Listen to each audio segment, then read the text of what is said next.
Welcome to the show. I'm your host, Sean Lang. Now, I've spent the last several years building and operating a digital agency that's grown past 75 people, and that's definitely shaped how I think about the decisions that really matter when things get complex. Just a quick reminder, we've got a free community with tons of helpful agency resources, templates, AI tools, things that I sort of built during my journey to sort of help me along, and I want to give them to you for free. Go to agencyuplift.co/group. Okay, on to the episode. We are joined today by Tim Burke, CEO at Conduit Digital. Now, Conduit Digital is the premier white label digital marketing agency for established ad agencies all across North America. Tim, it's so great to finally have you on. Sean, I'm so glad to be here. You know, I'm a fan of the podcast. I listen, and I'm just really pleased to be here. Thanks. You are absolutely too kind, and really, really happy to have you as a listener and now a guest as well. So kick us off. Tell us about Conduit Digital. Conduit Digital is really designed only for agencies. We have no direct accounts. We only work with agencies. And we're really that single point of digital ad operations for the majority of agencies that we work with. And agencies come to us for many different reasons. It may be that they've used multiple vendors and they want that coordinated approach that we offer. Or they may have just gained a large client that they may not have the experience or the expertise to deal with, and they join us, to come and help work on that. So they get to us in a number of different ways, but ultimately our job is to align with the agency and help set expectations for performance, and then manage those, expectations on the other end and deliver. Very cool. Now, I've talked to a few different white label agencies over the past few years, and the path towards offering white label services isn't always sort of direct. Did Conduit Digital start out doing white label services, or did you work with different types of brands as well? It was a little bit of a convoluted start, for sure. I worked in the television industry as an advertising sales consultant. And the group that I was working with was at a pivot point. This is about 2013. And you're out there trying to sell tactics, and it's trying to sell television at that time. And people were asking about their website and about this new Google thing that they were hearing about. And so we went to the TV group and said, listen, you really need to get into this, because if you're going to be that true marketing executive that you call your sales folks, they're going to have to understand what the advertisers opportunities are out there. So we wound up creating an in-house agency for the TV group. And when we started working with them, they were about a 25 station group, and they grew to about 140 TV stations across the United States, and wound up to be the second largest television broadcast company in the country. And we were their in-house agency exclusively. And so right before the pandemic, they made another acquisition. They decided they were going to take things internal. And we had already had the idea of Conduit, and really launched Conduit right at the beginning of the pandemic, as we were transitioning the TV group into their new home, and our team into working exclusively with ad agencies, which had become our tribe anyways. We just really liked working with ad agencies. So here we are. How did that come about? Was it just through the experience of collaborating with other ad agencies on certain campaigns, or like how did that happen? Yeah, it's really how it happened. We were working with the television folks on these various accounts, many of which had ad agencies. And we started working with the ad agencies, and, dealing with the television folks is one thing, and dealing with the ad agency folks was just an entirely different and better thing from our vantage point, because they knew what they were talking about. They knew what they wanted out of the campaign, and it made for a much better relationship. So we said, once the TV group, and we worked with multiple TV groups, but that was our largest one, and we said, we're going to work with agencies. That's just what we want to do, and that's what we like to do. So that was almost 5 years ago at this point, but the company's been around since 2013. Since 2013. That's a really, really interesting origin story, and definitely very different from a lot of guests that we've had so far. So you started out by servicing, quite a large array of television stations, or do you refer to them as stations or channels or? Yeah, stations for the most part, and Yeah. They may have had multiple stations in a market, but we wound up with about 140 TV stations at the end that we were working with. That must have been sort of early days, just getting started, and with like honestly such large clients, like that must have been trial by fire in the early days. Well, it was. It was. Well, I went to the TV group and I said, "Listen, we'll handle this for you because we'll build it out, and because we get the television side of it, and we have a group of people that understands the digital side." But ultimately, it was building the plane at 36,000 feet. And initially, it was very, very slow to get going with the TV group. But ultimately, once it caught fire and gained momentum, boy, it was hard to stop. And in 2020, we wound up to be Adweek's second fastest growing global agency.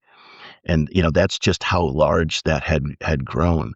And so we were constantly working on the processes like you talk about on the podcast, quite a bit, and just really trying to gain efficiency but deliver that outcome that they were looking for. So it was quite a journey in that respect. So that was really the first chapter of the company, and the second chapter in working with agencies has been really where we want to live going forward. Cool. Yeah, we'll definitely get into that. I'm so curious though. Early days, definitely the digital platforms were not nearly as established and sort of standard as they are now. What was it like finding talent back then? And that's a great question. Um, Back then, it was really finding a handful of generalists, and they had a little bit of knowledge here and a little bit of knowledge there, because everything was so brand new.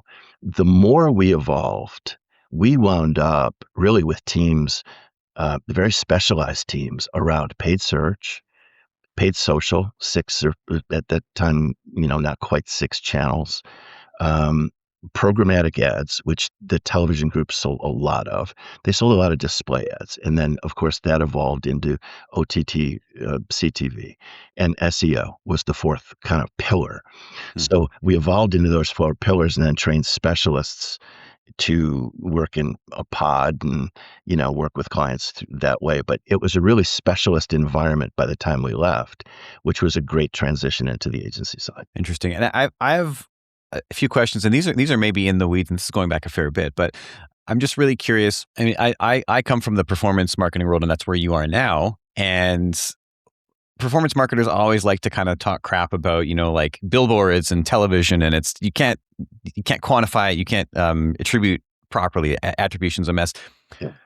Back then, how did you attribute the work on the digital side for the television industry? Like what that seems very interesting to me, and I'm so curious. How did that work? It's a great question because that was really the question. And, digital marketing has evolved so much, obviously, over the last 13 years. And attribution is now much more, traceable, trackable, evident, by platform. But then it was, i- if you were running a television campaign, there was no real way to track attribution unless, it was at the cash register and you just saw an uplift over the course of time, as things evolved. Initially, there was no attribution that we were talking about. There was performance was almost as it was with television. But as we evolved, and began to speak to clients about what they should be looking for,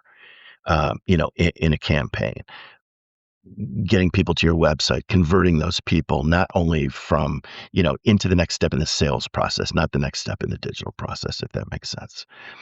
So yeah, I mean, it was just a journey that we were on in the beginning. There was no hard and fast rule back then, and obviously quite a bit different today. Yeah, very very different. And this is a too broad of a question, but what do you think is like the biggest, most profound way that things have changed, either in your agency, going from the television world to the digital world, or even just in the agency space in general? What do you think has been sort of the most profound change? I think the changes have been just so, I mean, good Lord, how things have changed just in the last 10 years. And we're all aware of what AI has, the influence now of AI and all of that.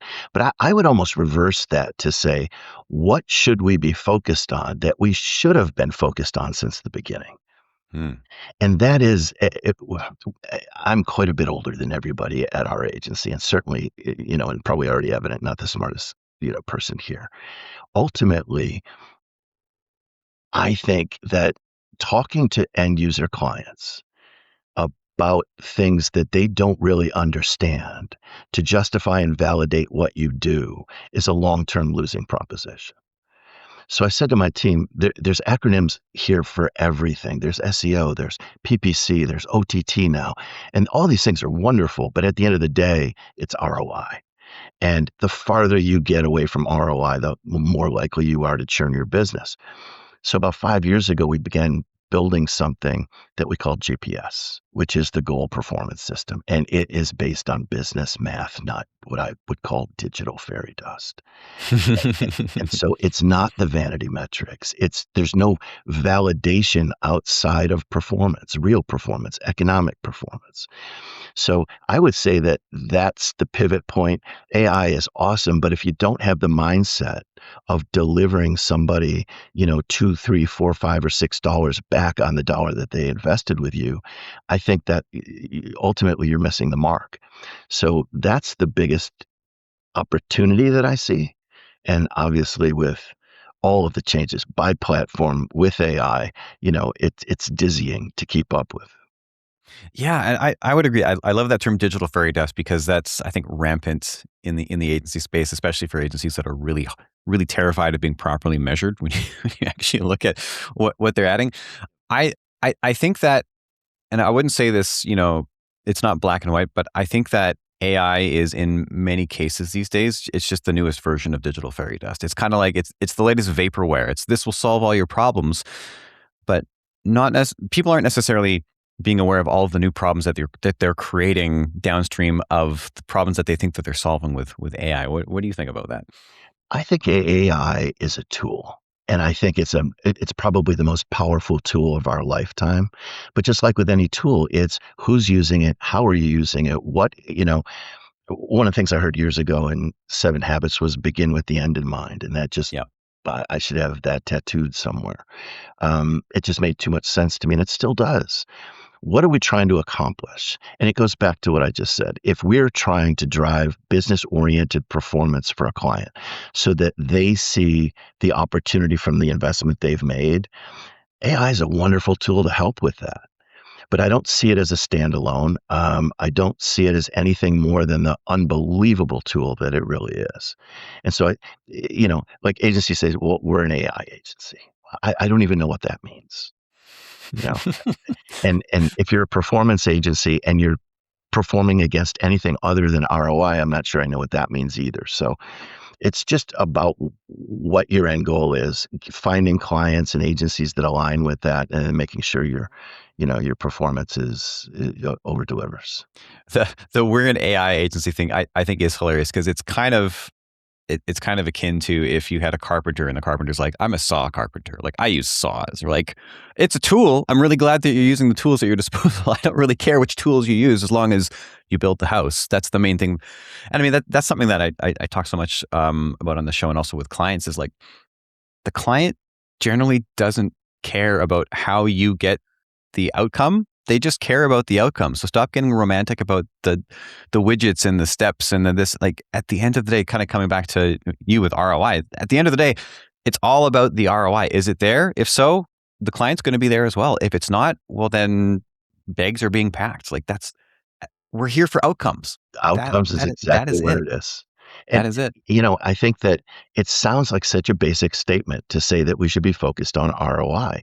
But Sean, we've worked with over 500 agencies in the last number of years, and it's always well, it's not always, but I mean, most of the time, it's a conversation about what does performance look like? How are you going to be measured? I mean, when I spent my whole career previous to this in radio, television, and cable television sales, and I used to ask clients, if you're going to spend $10,000 with me, how are you going to measure that? How do we both know that it was successful and that you're going to just continue to do that? And so many times the answers you get back are not measurable answers, right? So, oh, it's all about getting my name out there. And I used to ask clients, where's there? What does that even mean? Yeah. And so you have to be able to define the performance and in 40 years of sales for me, I think the expectation is the one word that I would say derails or, more sales than any other word. It's improper expectations. It's expectations that weren't set at the beginning so that the agency might be moving in this direction and think they're doing a great job, but the client's expectations are not aligned with either reality or, so their expectations just are different. And you can't have performance as a moving target. There has to be a goal there and a firm goal and an identified goal across client and agency and then any strategic partners the agency may have. So it's kind of a simple concept in its core, but getting people to do that is really kind of been a challenge. Well, because you're actually fighting upstream against the human dynamic at the end of the day. I mean, we all like to think that, we had the conversation, they signed the contract, we're all aligned, we're good. But you kind of have to realize that every step of the client engagement from then and there is still like, it's a conversation, it's still a revalidation, it's a recommitment. And if you get 9 months in and you're still going off of this one set of expectations, but you have not once validated or recommunicated or confirmed, you have no reason to believe that that person is operating off of the same expectations whatsoever. And so you might get to like the end of the year and your team's high-fiving and everything's great. And the client's like, yeah, this isn't what we wanted.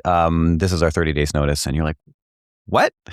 What That's did that because you haven't done the continual work, which is like, are we still in alignment? Or do we still agree? Is this still what we want? Do we still actually agree what good looks like? Is this what you expected? If you don't do that, it's kind of like getting 10 years into marriage and then suddenly the entire thing implodes because you haven't spoken once in the last 5 years about whether we're happy or not. Like, you actually have to have these conversations. And those are the conversations that people just assume. And I just don't, I think assumptions, in business are really challenging. And, it just comes down. And I think it's really the ongoing nature, like you said, like you described, is so important. But setting that level, in the very beginning, so we know what we're working toward, so the client knows what we're working toward. I mean, we say to agencies, if this is the level that your client has achieved, our team, you know, thinks that that's very doable, very historically relevant and possible. Once we get past that mark for 2 or 3 months in a row, you know, we're going to ask you to ask the client to increase their investment. And not because we're looking to dig deeper in their wallet, but because the market, they said they want to scale and the market is telling them there's a big opportunity for them. And I think that all these things that they sound so fundamental, just in business practice don't exist at the level that they probably should. Yeah, and I think that, and I've definitely been privy to this a number of times where a client comes in and they are verbalizing how ready they are to scale. And when the results hit this, we're going to do this. And then early on, you get even better results. And then it's very clear that the client actually does not have the stomach to actually scale that far, even though the results are. How do you guys handle that when we actually reach that point where we all agreed this is where we're going to go, and now the data points this is where we should go, and the client suddenly is like crickets? I think it really truly goes back. Like we've developed, ROI based calculators here, and that really help do the business math for this. So, there's a handful of business questions it's built around, but when the client answers that, and we give them that, here's what you should expect. Are you aligned with that? So you're spending $5,000 a month, with us. Are you locked into this? That this return is positive. Once the client says yes to that and you overperform that a little bit, if they truly said they want to scale, then they're going to be on board. And to me, so much of what is done in the beginning of so many agency relationships is so vague, and the word performance becomes so ambiguous that Yeah. if I think that, when we just talked about it, if you think performance is one thing and I think it's the other, and we're working together on behalf of a client, boy, it's gonna be really hard to land that plane. So ultimately, I think in the beginning, it has to be specific, and those specific parameters around, okay, here's what needs to happen. And it's not any of the digital fairy dust. It is literally the last 5 yards in the sales process that you've got to move. And those are what everybody might expect. Those could be phone calls or form fills or calendar sets or, those things that get that prospect in front of your sales team. What would you say, or what advice would you give to agencies that currently have clients that should be scaling, Yeah. and they're afraid to rock the boat by coming to the client and saying, you should give us more money because this is scalable. I've met a lot of agency owners that are for some reason terrified to have this conversation. And I mean, maybe not for some reason. I've been in that place as well earlier on, but it's definitely an area that if you don't have, I think, pretty good sales expertise coming into the agency game, it's major low hanging fruit that is just never ever picked. I think that's an interesting and kind of tough question to answer. I think performance data is what it is. So let me give you a quick example. Couple years ago now, 2 years ago now, we were working with this young man out of Chicago. He had just gotten a client. It was a pet insurance company. And he said, man, do these guys want to scale? And they track things, right? They know, who's coming to them. They know their customer base. Their CRM is very active. Um, and the agency owner said, okay, I need your team because this is too big for me. And, we need to really move the needle for this business. Well, in the first month, they spent about, I think, $110,000 with us. So it's good, it was a good account. And they were all very, on board with this scalability. On a monthly basis, we said to them, here's not only performance against the money that you spent, but here's where we think that the opportunity exists. And 1 year later, that account was spending $1.25 million a month. Wow. And that is a big example, obviously, but I think an HVAC could do the exact same thing, on that scale. It's just if you're truly looking to scale, then it becomes a partnership. And that's what we love is when the client and the agency and our team are all moving in the same direction, and it's fun to help people grow. But I think it goes back to that, those initial expectations once you've got those. And I think a Mhm. candid conversation around what you brought up, if we're at a point where there is opportunity and the client is stuck, there could be a whole bunch of reasons for that we don't necessarily see because growth isn't linear like that, right? So there could be something happening in a business, but an honest conversation about what that is, the market's telling us there's this opportunity. Maybe you can't fill the positions to be able to handle it as effectively, whatever that is. And we can work through that and around that, but ultimately it's an honest conversation with your client about the status of their business and where they could go based on what they told you what they wanted to do when you began the relationship. Yeah, that makes a ton of sense. I wanted to circle back quickly to the AI discussion. Just I'm curious, how is the team at Conduit Digital currently using AI? What I've said to our team is that when every single person in our business now has the smartest person in the world in their pocket. How do you approach that? Because it is a tool and everybody has that smartest friend. And so how are we going to use that? And the currency that I look for, the talent that I look for now, or the thing that I look for when I'm looking to bring people onto the team is curiosity. And if you're curious about what's possible, today you can make that happen. Before you would have needed a whole, army of engineers, but today you can make that happen. So if you can imagine it and begin with the end in mind, you can GPS it backwards. And that's what our team is trying to do. We're trying to find efficiencies, but efficiency on its own, if it doesn't help us deliver a more effective outcome, is not really the goal. Efficiency, if it gives us more time to deliver that more effective outcome. So we're so outcome based here that we've really used it to help on both sides of that fence, which is the efficiency side, the effectiveness side. It gives us access to analyzing our data, which we've got an enormous amount of, that it just wasn't really physically possible to do. So now we can make, if we've had we're blessed because many of our agencies have been with us 3, 4, and 5 years. So you're talking about a lot of data that now we can analyze and utilize to be able to guide that client to, those future possibilities. So it's I think AI is revolutionary.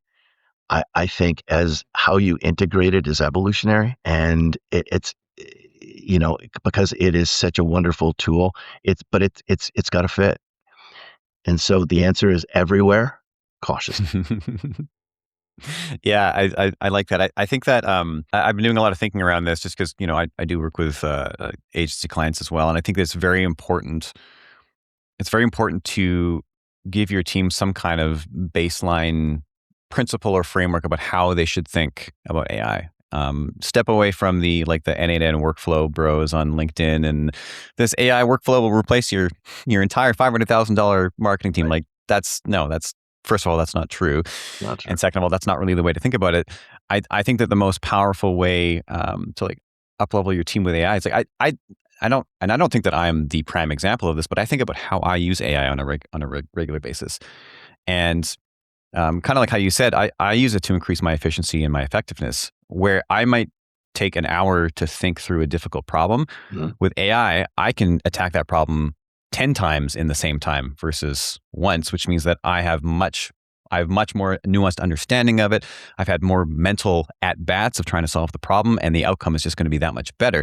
And when a team member comes to me and says, "Hey, how do I solve this problem?" My initial inclination is like, "Well, I'm going to go work through this with AI. So why wouldn't I give this person a framework to do this for themselves?" And if you can have an entire team of people whose first inclination is, "Let me leverage the collective knowledge of everything that we have," then you're suddenly going to have like the smartest version of your team possible. And then thus hopefully the most efficient version and the most effective version. That's kind of how I've been thinking about it. I'm right there with you. I think that the you know it's a new frontier, and we're all kind of blazing this, together. And so there's going to be things that happen, and there's going to be things that evolve. I think as it rolls out, shop by shop by shop, best practices are going to emerge. I was just at a conference down in Florida, um, and the agencies that were there were talking about how they're using it and sharing those things. And there are great takeaways from that. So I think, being involved in those communities, including yours, is a great way to be able to say, hey, here's what I'm doing. Talk to me about, how you're solving this problem over here, and we can all work that through that together. Um, but it is that curiosity, I think, at its core that leads people to want to make things better and evolve things. Things don't evolve without curiosity. No, for sure. I don't know how to operate without being overly curious about everything. And so that is definitely a very important thing to look for in terms of Not everybody's built that way, people on though. the team. Yeah, it's I mean, I feel like you'd probably get a lot more done, but it wouldn't necessarily be as effective because you wouldn't be finding new novel pathways and Yeah. different ways to think about it. So, Yeah. pros and cons to everything, but overall, I think yeah, curiosity is the way. I had one other question. Really piqued my interest when you said, you work with a ton of agencies and you have a ton of data. Mhm. When I hear about that and like large sample sets, I always think right away like, oh, you must have a lot of benchmark data. You must actually be seeing like a lot of very interesting patterns across agencies, across markets. Yeah. Uh, I'm just curious if that is something that you guys use at Conduit Digital and kind of what your high level view kind of looks like. Yeah, first of all, that's a great observation. And yes, we do. And what we just decided was we're putting together a newsletter, which we never really did. And in that newsletter, we'll share those benchmarks. And here's what we're seeing. And, people talk about algorithmic movements and shifts and things like that. But boy, it can really, really, on the short term, decimate some industries.